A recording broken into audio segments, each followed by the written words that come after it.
Welcome to this press announcement of our investigation into bone broth products. This is conducted by the nonprofit Consumer Wellness Center at consumerwellness.org. I'm the executive director of the CWC.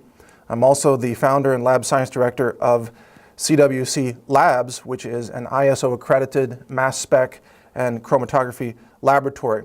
Now we have some, I believe, rather astonishing results to share with you today about the composition of what we have found in various popular bone broth products, including bone broth protein.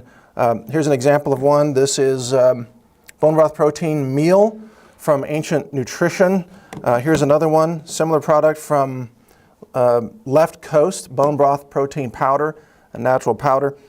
We have tested 8 products, and I'm here to give you a statement about what we found and to share the information with you so that you can see our results. A little bit of introductory information to set the stage here. We, as part of our nonprofit, we conduct forensic analyses of off-the-shelf dietary supplements, foods, junk foods, and superfoods. So we purchase these products off the shelf. These are not sent to us by these manufacturers. We buy them at retail. We do not charge these companies any money. We don't have any financial ties to these companies. So there's no potential for corruption or anything of that kind. We are an ISO accredited laboratory, which means we are audited, inspected, and certified by the International Standards Organization. And we posted that documentation at cwclabs.com to show that our accreditation is, of course, current. As far as my background, in addition to being the executive director of the CWC nonprofit, I'm also a published scientist. I'm published as a co-author of a paper in LCGC, which is a peer-reviewed science journal. We have developed some very innovative quantitation methods for cannabidiol analysis in hemp extracts. Those have been published also in multiple posters. I'm the author of a book called Food Forensics, which is the #1 selling, or at one point was the #1 selling science book on Amazon.com. We have received many requests from readers and users to test this category of products, these bone broth products, and that's why we chose these products. But this is just one category in many categories of products that we are going to be testing. One of our next categories to test will be meal replacement products, including common products you might find at Walmart or a pharmacy. We'll be testing those, and we conduct pesticide analysis, chemical solvent analysis, and we've licensed a series of databases that give us access to the spectra profile as well as ion fragmentation data, accurate mass and retention time data for over 40,000 chemicals. So we have the ability to scan just about any substance, such as these bone broth products, for over 40,000 chemicals. So, finally, if you want to get the exact results of this, we are sharing these data by email through our new email system that is called Good Gopher Mail. We've set up our own email system because of censorship of our emails from Google, as well as Yahoo and Microsoft. There's a lot of censorship on the internet these days, including scientific censorship by Google. So we have set up our own mail system. It's called Good Gopher Mail. You can find it at goodgopher.com, which is also a search engine for the independent media and independent science organizations such as my own. So if you sign up there, it's a free account. You will have uncensored email. You'll be able to receive our email announcements that analyze these products and many other products. We're going to be releasing details almost every week about other products that we are testing. Now, getting back to the bone broth products, let me first tell you which brands that we did test in this initial roundup here. We tested the most popular brands on Amazon.com. That's how we chose these brands. They were Ancient Nutrition, Jarrow Formulas, Sports Research, Precision Naturals, Left Coast, and Lono Life. Now, Lono Life, their product is positioned not as a protein supplement, but rather as a chicken soup-based broth, and not not coincidentally, we also were able to detect extracts of black pepper and parsley and other things in that product. So, all right, our results summary is as follows, and I'll get to the science here in a minute. For those of you who are watching who are scientists, or you want to have another scientist review this, I'll explain all the science here in a couple of minutes. This was conducted via LC-MS-TOF, which is liquid chromatography, mass spectrometry via time-of-flight detection systems. We have confirmed the presence of the following things. Not each of these things is found in every product.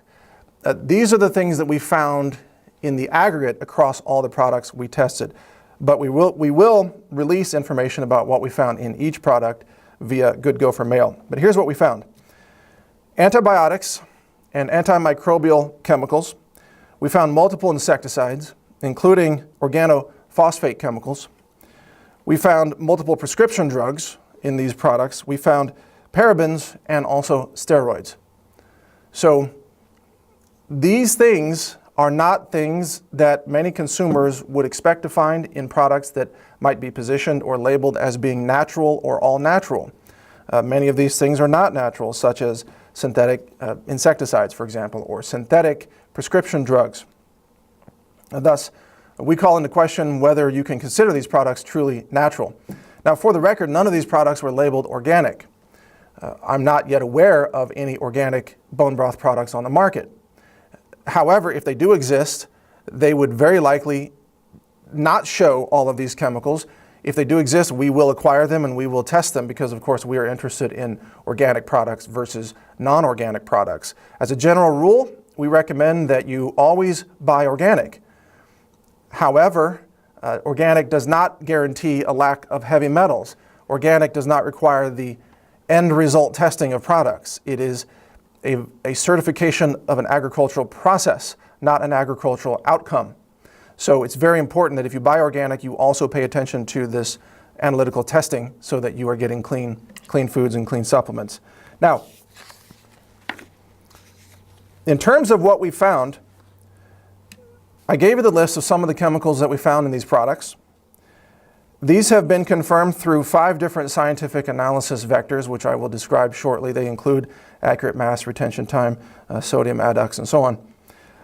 Our analysis also confirmed various marker chemicals, such as black pepper extracts in the soup-based bone broth, which also confirms that our method is working as expected. You can view a summary of these lab results at consumerwellness.org. So we're posting these at our nonprofit websites. We were able to find lot numbers on each product, and so we're also publishing the lot numbers.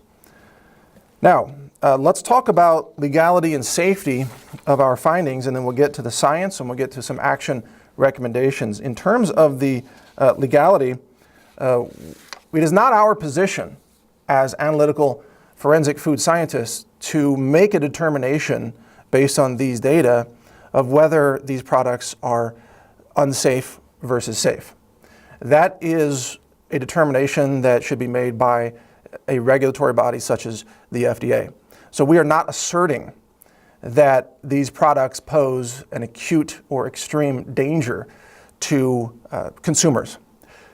They may very well be in compliance with current FDA law and regulations, which allow rather astonishing amounts of certain chemicals in non-organic products. So we're not saying that these violate law, and we're not saying that these pose an acute danger to consumers.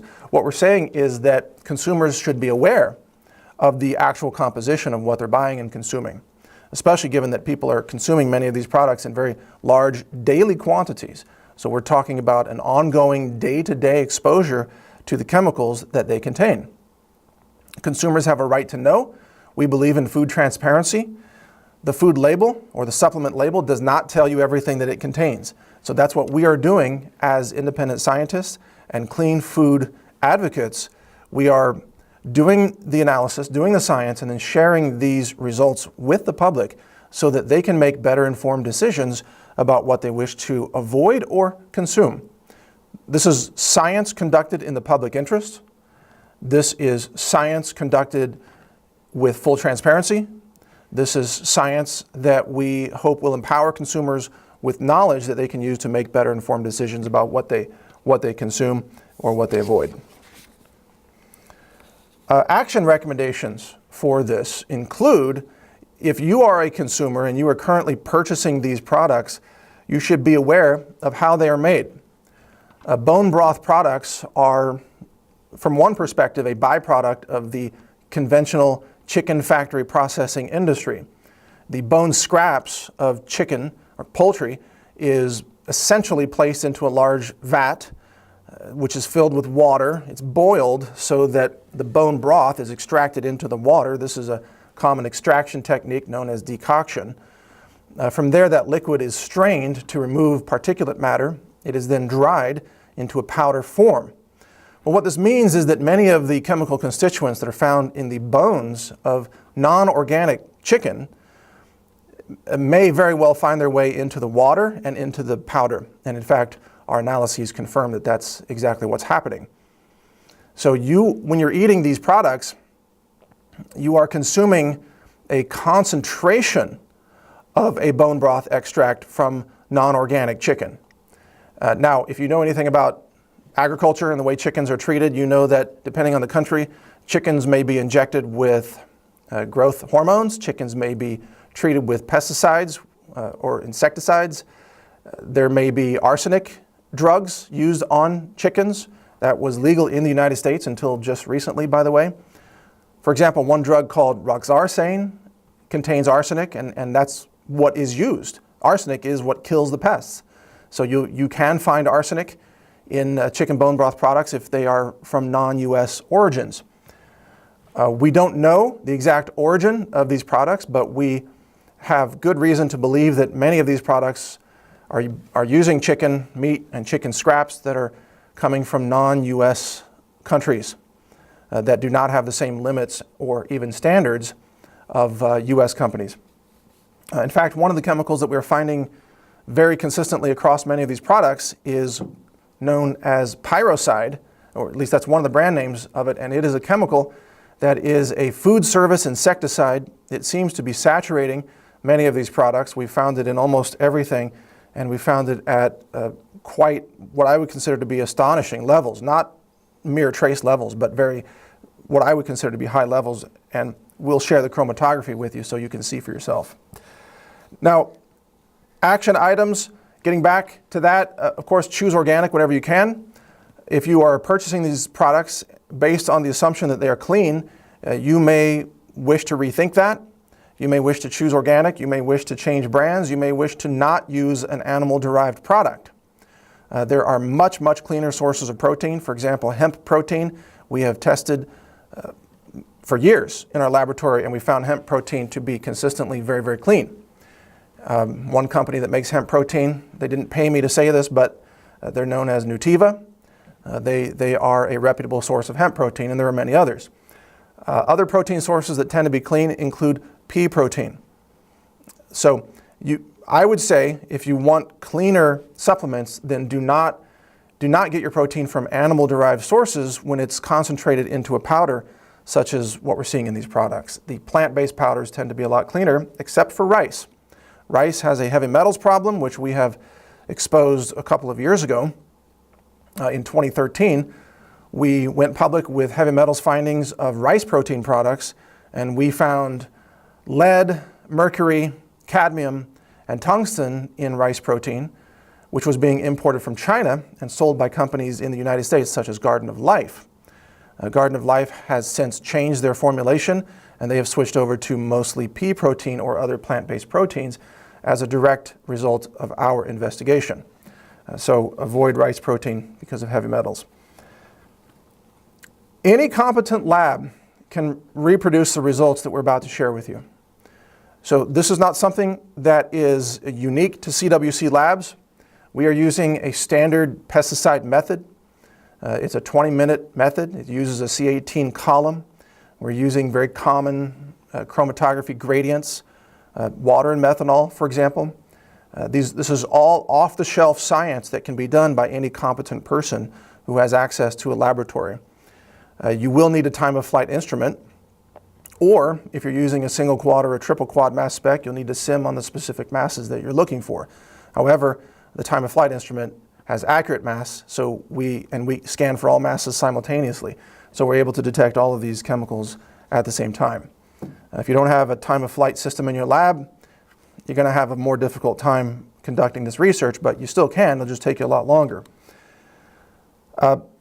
There are 5 different ways that these chemicals are confirmed.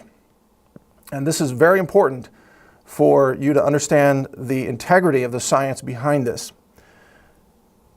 Chromatography alone is not itself a reliable way to identify chemicals that are found in extracts of food products or supplements. Chromatography produces a chromatogram with peaks, but the peaks don't give you mass data, they don't give you ion fragmentation data, they're just peaks based on time. So many labs are running liquid chromatography systems, very popular in the cannabis industry, for example. But through LC alone, you cannot accurately verify and validate the masses that you are seeing. So we combine liquid chromatography with mass spectrometry and, as I mentioned, time of flight systems that can look at what's called accurate mass, which goes to 4 decimal places in terms of Daltons. So for example, if we're looking at CBD, we are looking at 315.2319 as the M plus H mass, which is the mass of the molecule plus the extra hydrogen for positive mode ionization and detection. Without that, obviously, it would be 314. But a typical single quad system will only be able to detect 315.2. We can detect 315.2319, so we have very, very accurate mass discrimination. So mass is the first way that we use to make sure we're looking at the appropriate molecules. Then we have a massive database as well, 40,000 chemicals in our database. So we have the mass numbers for all of those chemicals, plus other properties that I'm going to share with you here. The second thing after mass is retention time. So in chromatography, different chemicals do come out at different times based on the column that you're using. A C18 column with a specific gradient of your organic solvent versus water will have a very well-defined retention time versus elution time for the chemicals. So the time at which these chemicals elute is a second identifier, and this is part of the database as well. The third way that we verify all of this is through isotopic ratios. So isotopic ratios help you confirm the number of carbon atoms that are in the original molecule that you're looking at, typically called the analyte. Now, about 1% of naturally occurring carbon is carbon-13, whereas about 99% is carbon-12. Carbon-13 obviously has an extra, a +1 mass. And so when you're looking at your analyte in the spectra that comes off of a mass spec system, you'll be able to see that you have some at, let's say, 315, and then you have a smaller peak at 316, and a much smaller peak at 317. These ratios are called isotopic ratios, and they confirm the carbon composition of your analyte molecule. I don't mean to get too geeky with you here, but I do want to be on the record with the exact method that we are using, the 5 different ways that we're validating these molecules, because this is not guesswork. This is a near absolute certainty. This is a molecular fingerprint from 5 different ways that we know the identity of these molecules that we are naming, the antibiotics and so on. The fourth way is the isotopic spacing. So in addition to the ratios, you have isotopic spacing, which helps you eliminate what could be doubly charged masses.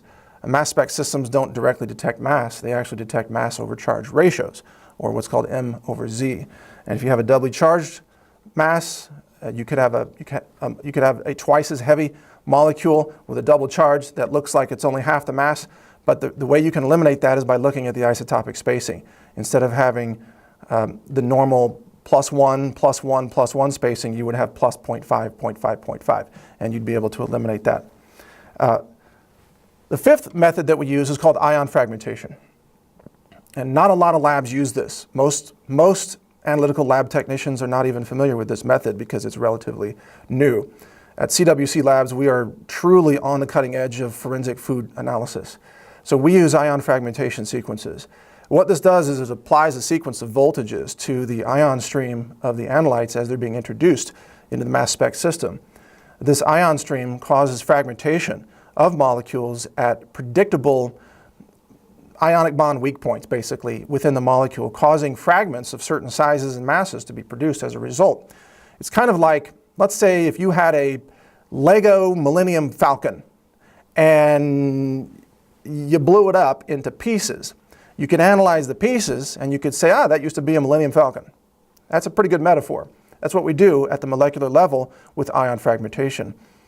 This is also part of the chemical database.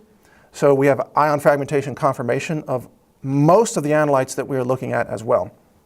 Finally, one more additional method that we use to confirm the authenticity of the analyte we're looking for is sodium adduct detection.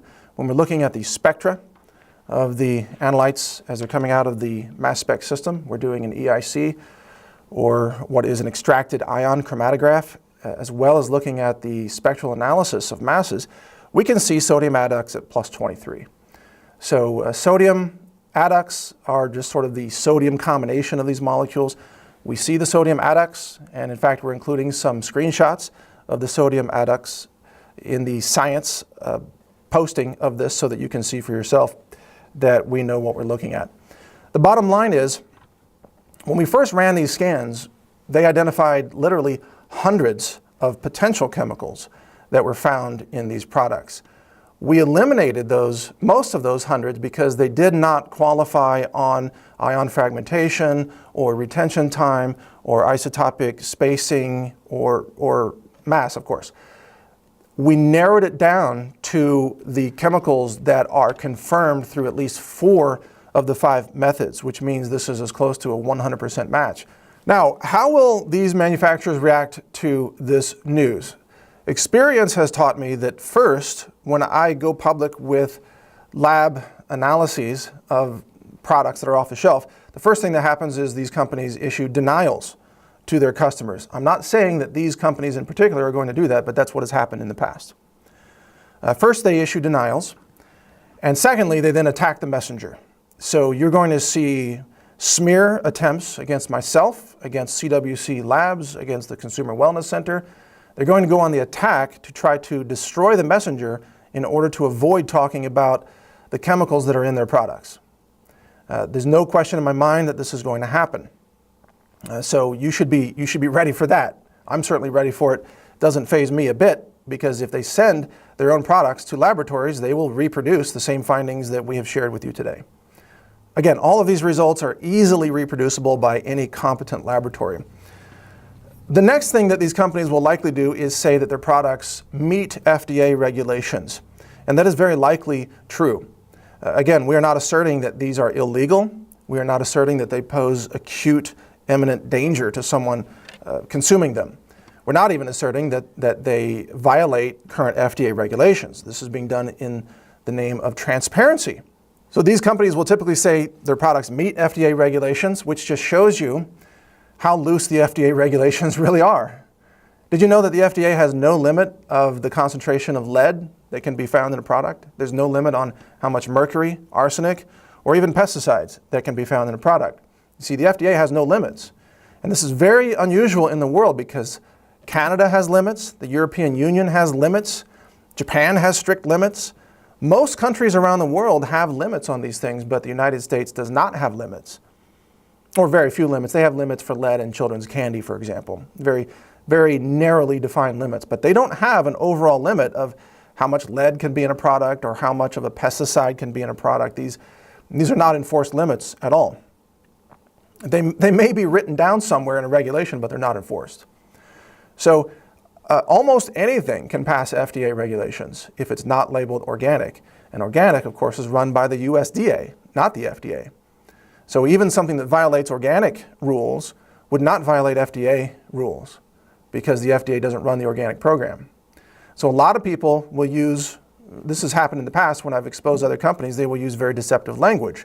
And they will know that their products maybe have very high lead and they're labeled USDA organic, and they'll say, oh, they're in full compliance with the FDA. Well, they are, but they still contain a lot of lead. So that's just doublespeak, if you ask me.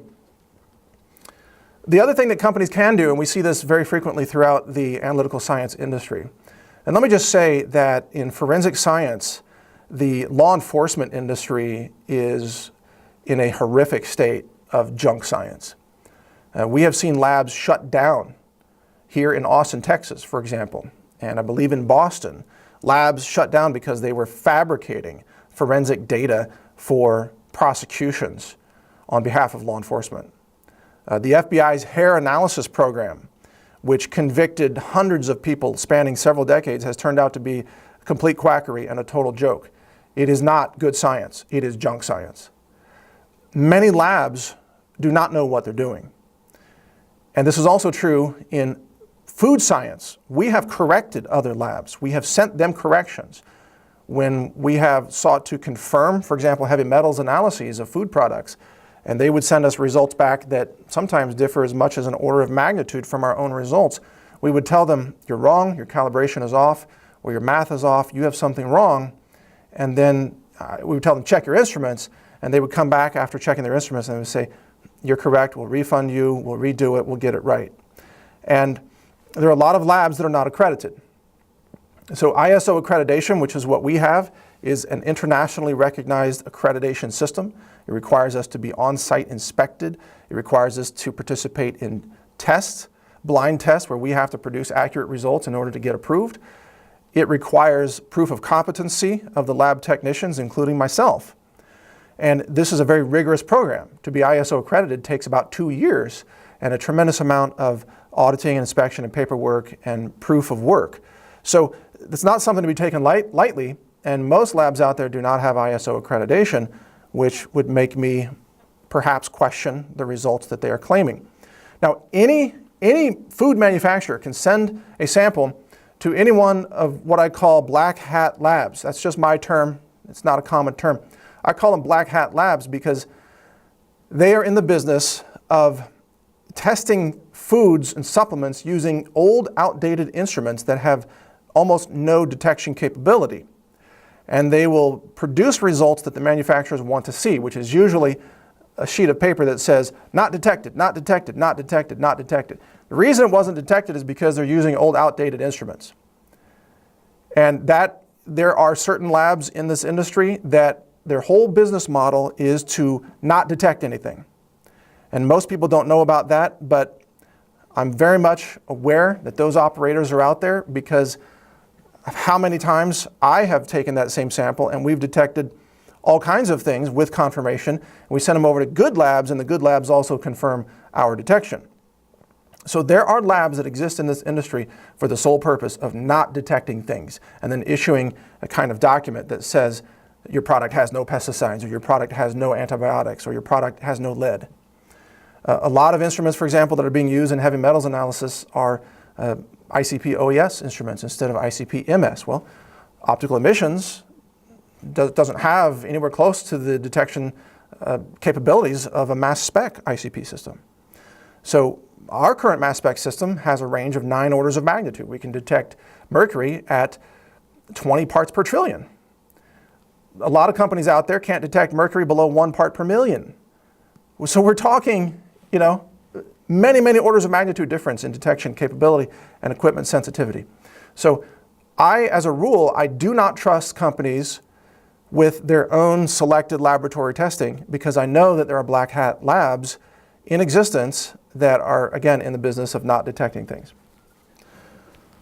Now I'm going to offer some comments on the lack of ethics in the supplements industry. Now, I have been a longtime supporter of the dietary supplements industry, and I continue to be a supporter of companies that are engaged in ethical and honest product marketing.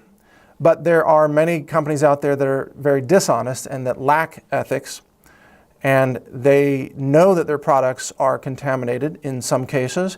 They refuse to do their own laboratory testing, and then they will often package these products as organic or all natural, or even superfoods or high vibration sort of new age labeling, and then they will claim that their products are incredibly clean and that people should buy them without any cause for concern. But in truth, sometimes these products can be heavily contaminated. I'll give you some examples.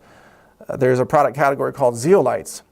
Zeolites we have extensively tested in our lab for heavy metals. Zeolites have been promoted as a daily supplement by companies such as Health Force, whose founder died last year due to kidney complications that may have stemmed from his own products. Well, his zeolite product, by the way, was absolutely over 50 parts per million lead.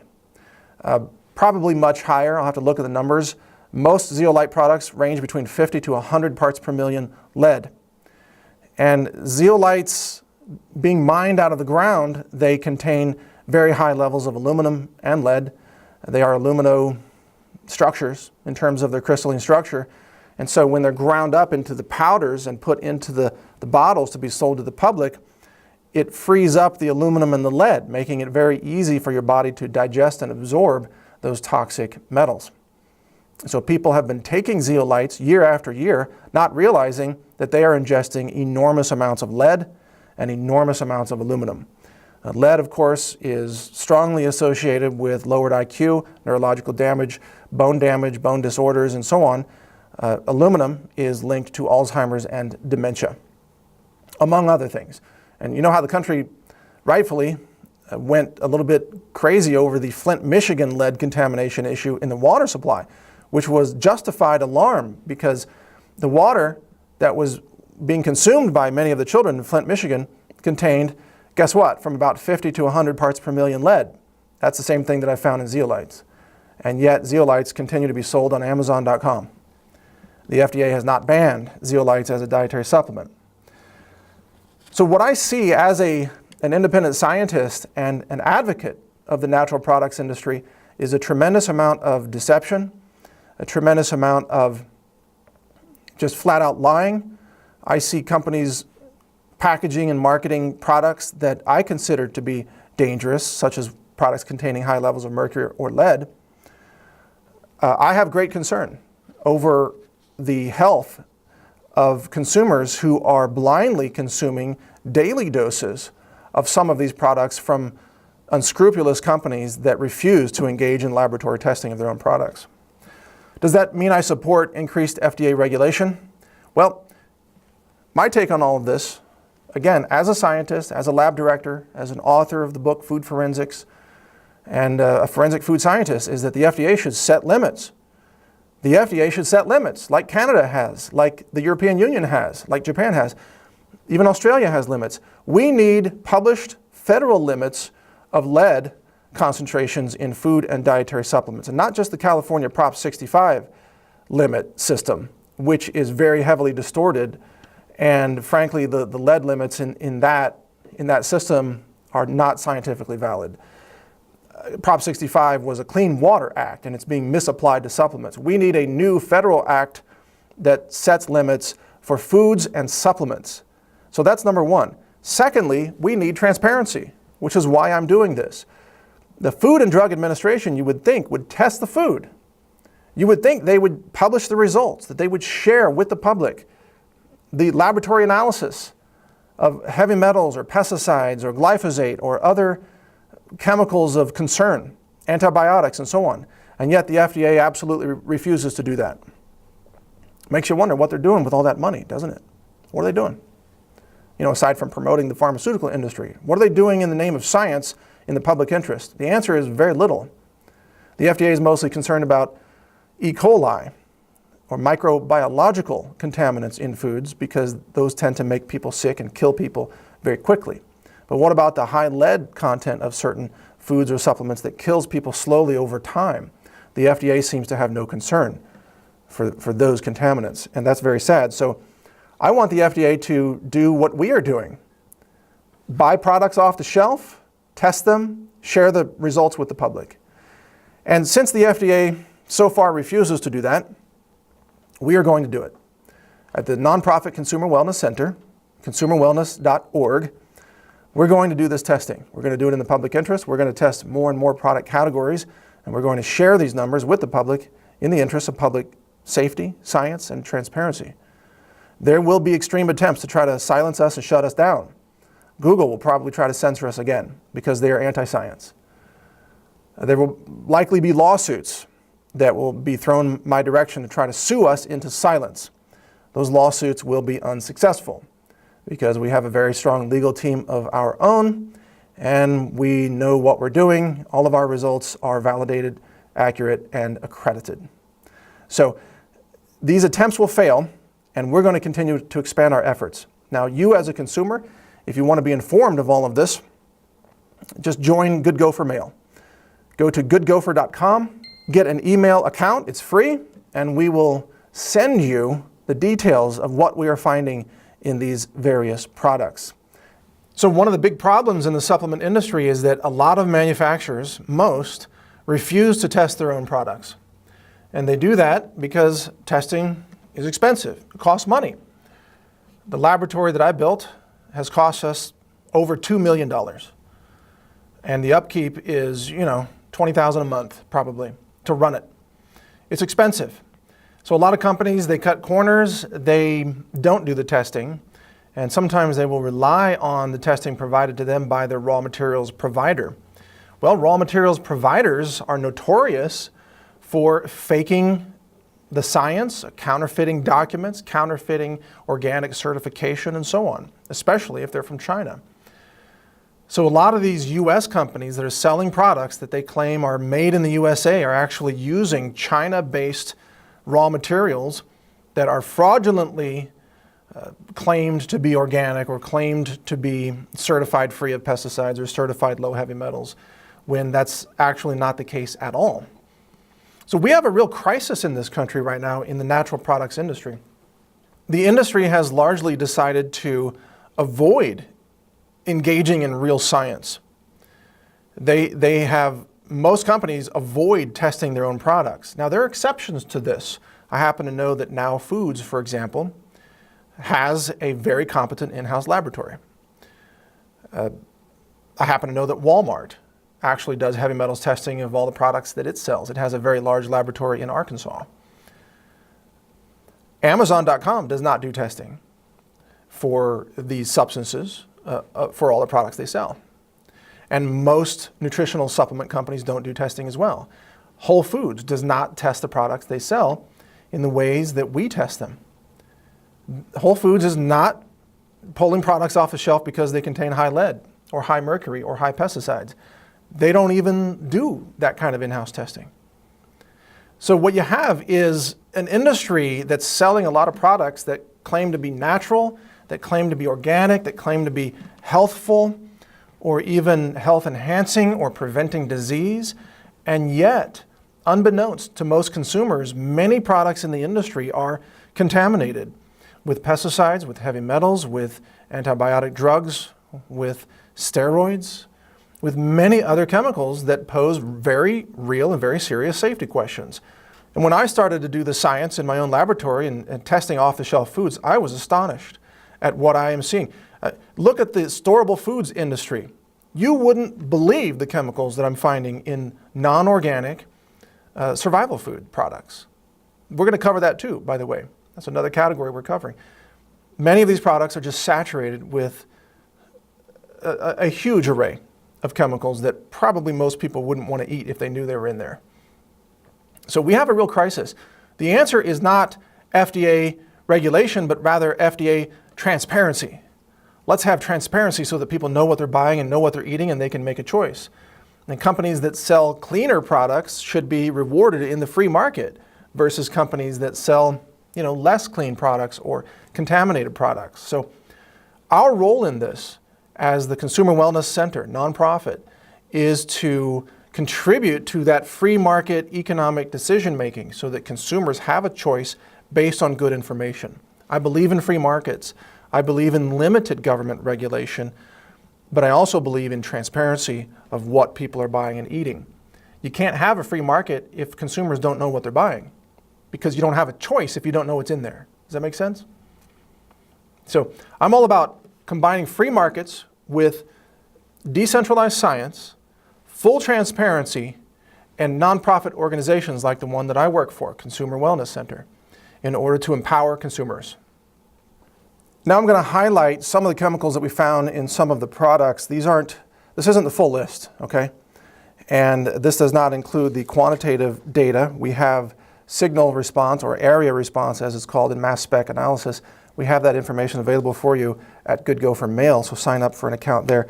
We'll be sending this out shortly. But some of the chemicals that we found, some of the highlights, Again, the categories include antibiotics, antimicrobials, prescription drugs, insecticides, parabens, and steroids. I'm going to go over just some of what we found in some of the products. One of the most common substances we found is called MGK repellent, also known as a brand name of pyroside. So let's just go through the list. In Ancient Nutrition bone broth protein meal, we're finding cyclandolate, which is a vasodilator drug. We're finding butylparaben, and parabens are used in the cosmetic industry as antimicrobial preservatives. We are also finding cinetipride, a gastrointestinal drug, doxaprost, as well as the MGK insecticide that we already mentioned. In another Ancient Nutrition bone broth product, their coffee flavor, their coffee protein, we also found the MGK 326 again. We found cyclandolate again, the vasodilator drug, and butylparabens yet again. Now in Jarrow formulas, we tested their product called Beyond Bone Broth, and we found a little different mixture of chemicals, but some overlap. We found the MGK 326.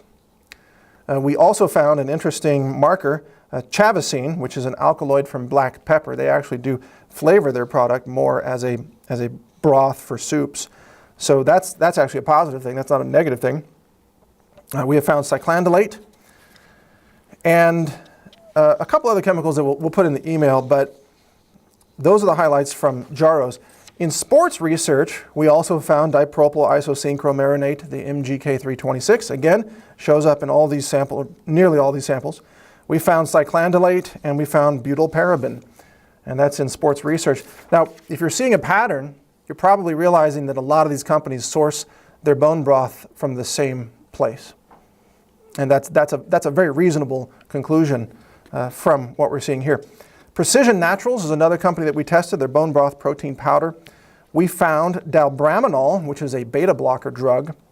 We found phthalofine, which is an anti-parasitic drug. And we found an antibiotic known as actinobolin in their products. So that may indicate they're sourcing their product from a different place, or maybe they have a different production lot. So that's interesting.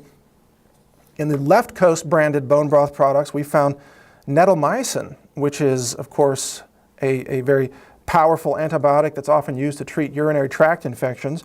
And this is important because of the rise of superbugs and antimicrobial resistance that is now plaguing our medical system. The fact that many of these, or some of these bone broth products contain antibiotic chemicals should raise some red flags and get people asking some questions.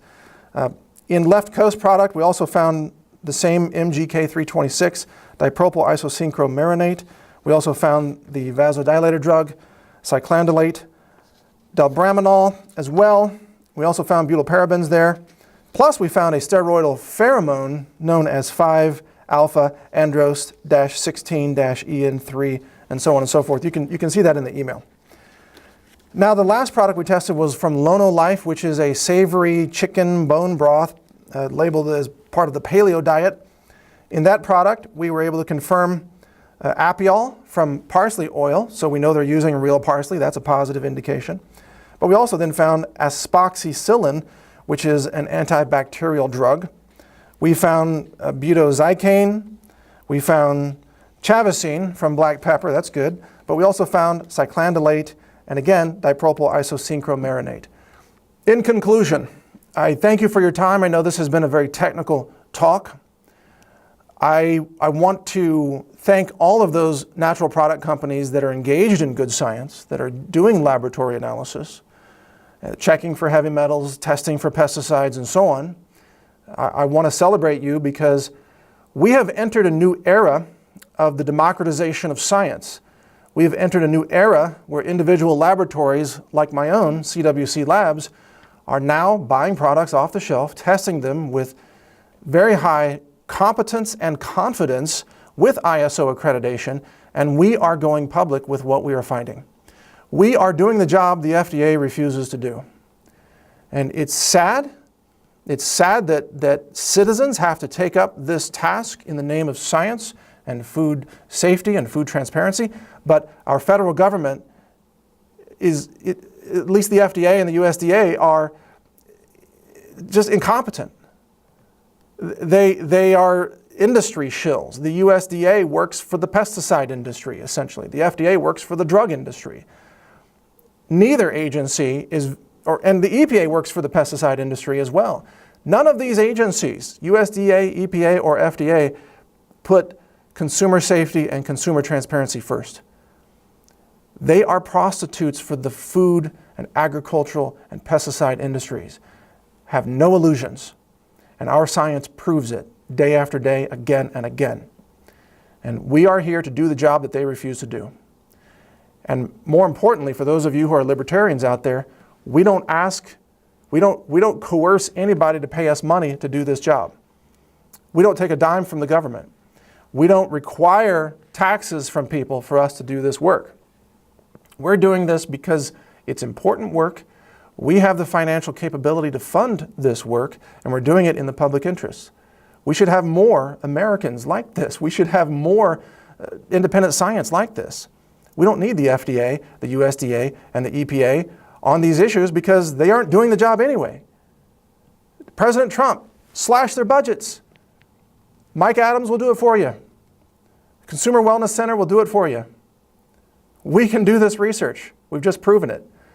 And we're going to continue to do it. Now, we hope these companies, these bone broth companies, we hope that they will work to clean up their product sourcing as much as possible. We hope that they will choose organic. We hope that they will pay attention to this. We don't hope for them to go out of business. We want them to stay in business producing clean products. We want the nutritional products industry to succeed. We want innovation and entrepreneurship in America to succeed. But we want the American people to have access to clean foods and to honest foods and to transparency of the composition of those foods and supplements that they're consuming. That's not an unreasonable thing to wish for. I hope you agree.